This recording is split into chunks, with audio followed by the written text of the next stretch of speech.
Terror attack in Lower Manhattan kills 8. Slideshow by photo service. New York authorities said Wednesday said a 29-year-old man accused of mowing down pedestrians and cyclists on a Manhattan bike path, killing 8 people, had plotted weeks before carrying out the attack in the name of the Islamic State.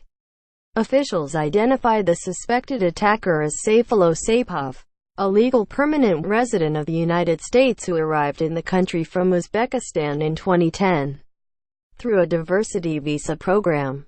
They said Saipov was influenced by the Islamic State, also known as ISIS, and its violent tactics after coming to the United States.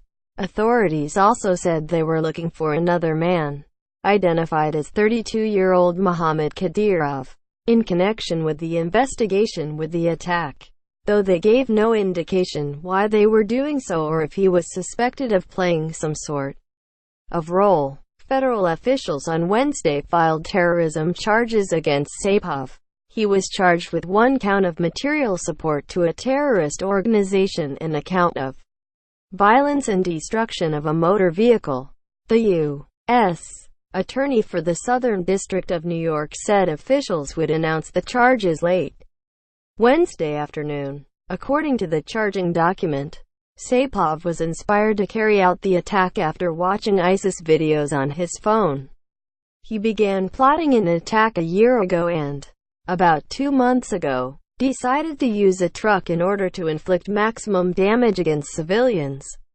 The charging document states, Saipov chose Halloween for the attack, federal authorities say, because he thought more civilians would be on the streets. Saipov left notes pledging his allegiance to the group, authorities said, though they have not identified any direct connections between Saipov and the organization. Subscribe to the Post-Most newsletter. Today's most popular stories on the Washington Post. These notes, which included symbols and words, were handwritten in Arabic, essentially said that the Islamic State would endure forever. John Miller, the Deputy New York Police Commissioner for Intelligence and Counterterrorism, said at a briefing on Wednesday, the Islamic State has urged its followers to use vehicles to carry out attacks.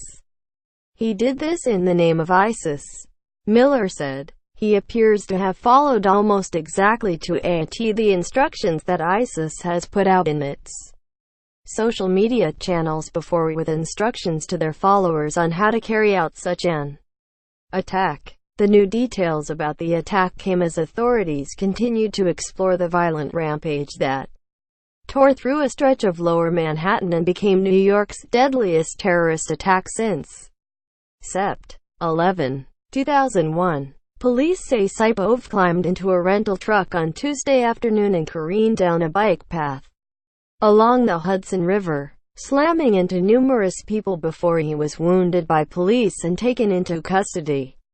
He drove southbound on the path at a high rate of speed and appeared to specifically target cyclists and pedestrians, Miller said. 6 people were pronounced dead at the scene and 2 more at area hospitals. Among the dead were 5 Argentines gathered for a reunion and 1 Belgian. 2 Americans, from New York City and New Jersey, were also killed. The victims included 7 men and 1 woman. They ranged in ages from 23 to 48. 12 more people were injured, some critically, during the carnage. 9 of the injured remained hospitalized on Wednesday, according to Daniel A. Nigro, the New York Fire Commissioner. Exactly how Saipov would be charged was unclear earlier Wednesday, when White House Press Secretary Sarah Huckabee Sanders said the Trump administration considered him an enemy combatant. President Trump had called Saipov an animal and, after criticizing the way the country's legal system treats suspects, said he was considering sending Saipov to Guantanamo Bay. But it was unclear whether the Trump administration had considered following through on this and remove Saipov from the federal legal system and instead send him to the military justice system. Police on Wednesday offered their first timeline of the attack. Saipov rented a large Home Depot truck in New Jersey at 2:06 p.m. on Tuesday. they said. Using license plate readers and cameras, police tracked his travels into Manhattan and onto the West Side Highway. He drove onto the bike path at 3:04 p.m., police said. The rampage down the path continued until he collided with a school bus, injuring still more people, at which point he emerged from the truck. According to the police narrative, a stream of 911 calls soon came in reporting the injuries, the bus accident, and a man with a gun in the street. Officer Ryan Nash, at a nearby school for an unrelated call, approached Saipov and shot him in the abdomen. The weapon Saipov were brandishing turned out to be a pellet gun and a paintball gun, police said. Officials praised Nash for his heroism in stopping Saipov, with Mayor Bill de Blasio calling his actions extraordinary. The gruesome route, which remained a crime scene on Wednesday, was strewn with bodies, wreckage and scattered personal items such as purses, backpacks and shoes, resembling the scenes witnessed in Berlin, London, Barcelona and other places where vehicles have been used for attacks. Investigators have spoken to Saipov, who remained hospitalized Wednesday, but officials declined to publicly reveal what he said.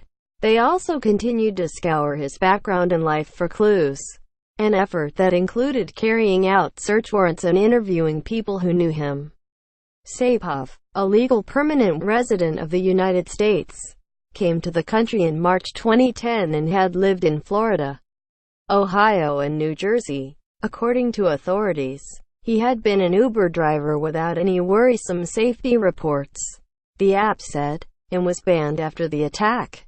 Authorities stand near a damaged Home Depot truck after a motorist drove onto a bike path near the World Trade Center Memorial, striking and killing several people on October 31, 2017, in New York. AP photo, Bebeto Matthews.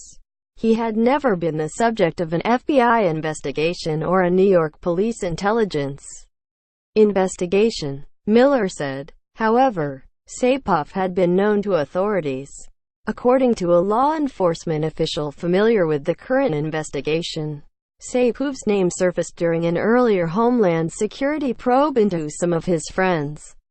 Miller seemed to be alluding to that when he said investigators looking into Saipov were trying to determine how has he touched the subjects of other investigations, what is his connectivity to those people. Miller compared the investigative effort to building out concentric circles that will show Saipov to have some connectivity to individuals who were the subject of investigation, though he himself was not.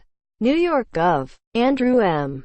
Cuomo, D. said authorities believe Saipov was a lone wolf who became radicalized domestically while living in the United States. The evidence shows that after he came to the United States is when he started to become informed about ISIS and radical Islamic tactics, Cuomo said during an appearance on N's New Day earlier Wednesday. We have no evidence yet of associations or continuing plot or associated plots, and our only evidence to date is that this was an isolated incident that he himself performed. Video from the scene of the attack appeared to capture Saipov jumping out of the wrecked vehicle, brandishing what appeared to be handguns. Some witnesses said he shouted Allahu Akbar, meaning God is great in Arabic. The Islamic State did not immediately claim responsibility for the New York attack, though its supporters cheered what happened. According to the site Intelligence Group, which monitors extremist activity, the militant group frequently takes credit for attacks, doing so in some cases where there is little clear indication of its involvement. The attack may inflame the political debate over immigration and security. During remarks Wednesday, Trump called the criminal justice system's handling of suspects a joke and suggested it was too slow and weak. Remarks he made just weeks after federal prosecutors secured the conviction of a New Jersey man who last year planted bombs in Manhattan during another attack. On Wednesday, Trump tweeted critically about Sen. Charles E. Schumer, D.N.Y., saying that Saipov had entered the country through a diversity visa lottery program he blamed on the senator. Trump pledged to get rid of that program, seizing on it and Schumer as political targets, after Trump repeatedly criticized the visa program. A Department of Homeland Security spokesman confirmed Saipov came to the United States with a diversity immigrant visa. Trump has argued for stricter screening of immigrants, which he said is needed to prevent terrorism, while opponents of his policies have repeatedly gone to court to block his efforts. Uzbekistan was not among the countries named in any version of the president's travel ban, which largely targeted a number of majority Muslim countries and would not have kept out anyone behind deadly terrorist attacks in the United States. Cuomo and de Blasio said Wednesday morning that Trump had not called either of them. The men said they were not bothered because two senior Trump administration officials called them, but they also both expressed umbrage at what they described as attempts to politicize the attack. The president's tweets, I think, were not helpful, Cuomo said at the briefing Wednesday. I don't think they were factual. I think they tended to point fingers and politicize the situation. Later on Wednesday afternoon, the White House said Trump had called both of them. In the aftermath of the attack, throngs of New Yorkers went out to celebrate Halloween, with many attending the city's annual parade, which officials extolled as a show of the city's resilience. Police also said New Yorkers would see a beefed-up law enforcement presence in the coming days. Cuomo, who described the truck attack as a failed effort to scare and terrorize people, reiterated that he felt like responses such as Trump's were not the right way to react. You play into the hands of the terrorists to the extent you disrupt and divide and frighten people in this society, he said. As the sun rose over New York on Wednesday, the bike path remained blocked off by police tape between Houston and Chambers Streets. Dozens of police officers guarded the perimeter while crime scene investigators wearing white suits slowly searched the length of the path. At the bike path in New York, two men holding coffee cups approached the line police tape early Wednesday. I don't see what happened, one said. You don't know what happened. Yesterday, someone drive a truck into people, the other said. Did people die? Yeah, said the man. People died. Barrett and Berman reported from Washington. Sarah Kaplan and Monica Hess in New York and Philip Rucker, Brian Murphy, Julie Tate and Jennifer Jenkins in Washington contributed to this report.